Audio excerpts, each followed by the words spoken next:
Welcome back to my channel, guys. In today's video, I am going to be sharing with you some of the things that I looked for when I was looking at colleges, just to help you along the process, because I know during this season is when you are deciding what college you want to go to, which is super exciting, but can also be kind of stressful.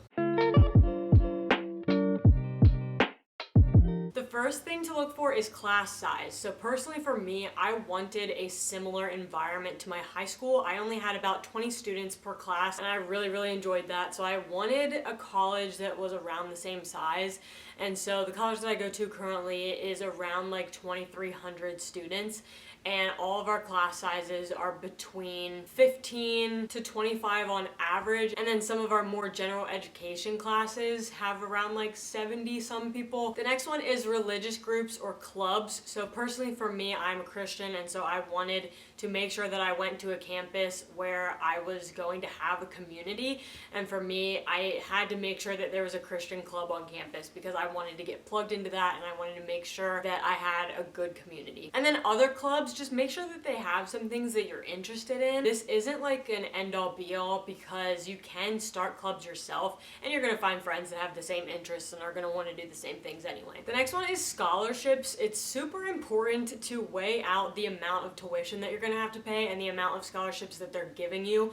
Personally, the school that I go to now doubled the scholarship of the two other schools that I applied to, and so it was just clear that I wanted and needed to go to that school. Money is a huge contributing factor to college, and college is expensive. Wherever you get your education, you're still ending with your degree. And if it wasn't for the 3+3 program for physical therapy at the school that I currently go to, I would have gone to community college because it is way cheaper and you're getting your general education classes out of the way. The next one is AP and dual enrollment. So I took 3 dual enrollment courses when I was in high school, and then I took a few AP classes. I only passed one of my AP exams. All of my dual enrollment credits transferred to the college that I currently go to. The one AP class that I took did not transfer just because it was a world history class and I didn't have to take any world history for my major, so it just didn't end up working out. I made sure before I applied to my current college that those would transfer, because if you take a bunch of courses and none of them transfer,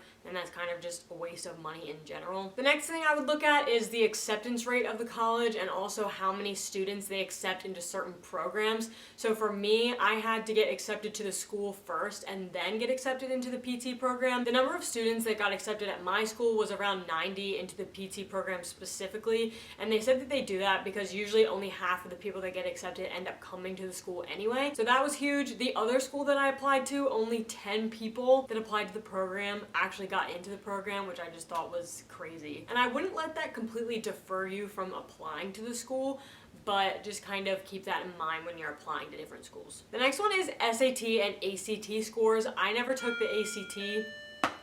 This clock always gets me. The score that was recommended for the PT program that I'm currently in is not what I met, and so I was so stressed out that I wasn't going to get into the PT program because of that score. And I just want to say, it does not matter. If you have good grades and every other part of your resume looks amazing to the college, your SAT score is not going to be the one thing that deters you away from getting into the school. I was so stressed about my SAT score that I signed up to take the test again because I was so worried about not getting in. And I was emailing the school and I said, is this going to make me not get into the school because I really want to go to this school? And they said, don't worry about it, like it's not that big of a deal. And so I ended up canceling that test because I just didn't think that I was going to do any better on the exam, and I just thought it was a waste of my time personally. The next thing to consider is if a laptop is included into tuition. I applied to one school and they gave all of their students laptops, which I thought was amazing. I personally have my own laptop now because the school that I currently go to does not provide laptops for every student. And so just keep in mind that that's an extra expense that you're going to have to pay for, but most of the time students have to buy their own laptop anyway. Another thing is bringing your car to school. So personally for me, I only live about an hour and a half away from my school, and so I really just wanted a car on campus, also because I was doing long distance with my boyfriend. Hello. Hello. You can keep recording. Well, you're gonna be making background noise. See that? Yeah.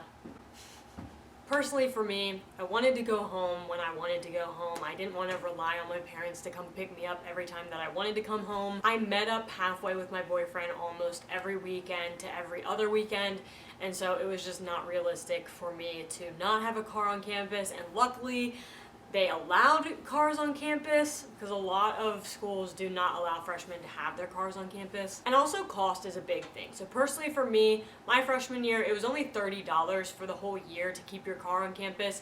Now they upped it to $50 just because of limited parking. But at some other schools, it was like $150 for like 1 or 2 semesters on campus to have your car, and that is just crazy to me. Things to do in the area. There are so many things to do around my school. There's restaurants, there's coffee shops, there's bowling, there's roller skating. There is just so much to do because it's in like a little town, and so having things to do makes college a lot more fun, so just keep that in mind as well. The dorms on campus. Does it have AC? Does it have heat? How big are the rooms? Are you gonna have enough storage? Are you getting your money's worth for the room that you get? What do the bathrooms look like? The dorm that my roommate and I lived in last year did not have AC, but honestly, with where our college is, we only had about 2 weeks left of summer during school, and so by the time that we like settled in, it ended up being fine. You have fans, you adapt to it. Another thing was the bathrooms. So my freshman year, we had 4 communal showers, and there was only 1 curtain for each thing. And so it was pretty difficult to like change, but the dorm that we're in this year is so much better. They have a single bathroom, they have 1 shower that has 2 curtains. The next one is if there are jobs on campus and off campus. So personally, I work on campus and I absolutely love it. And then there are so many areas and job opportunities around my area. And so just keeping that in mind if you want to work while you're in school. I would also ask when you do tours what the best classes to take for dual enrollment, because that will kind of set you up for success. Because if you're taking more general education classes, you want to make sure that those transfer in.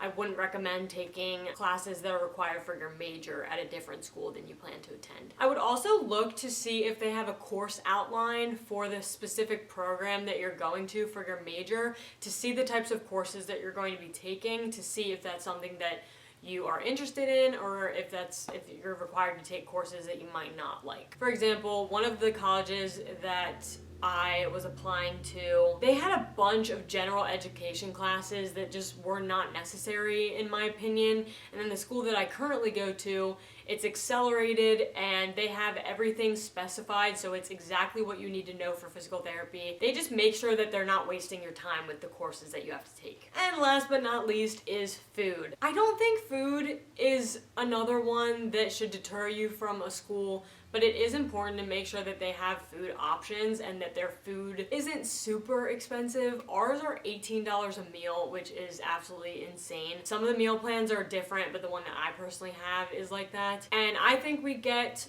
a lot of options. It can sometimes get boring because we get the same thing a lot of the time. I personally don't think it's that bad. A lot of people say that it's terrible, but I'm not a picky eater. That is all that I have for you guys. I hope that this little list helped you guys kind of organize and think about the different things that you want to look for in a college. If you have any questions, feel free to leave them in the comments, and I'll see you guys in my next video.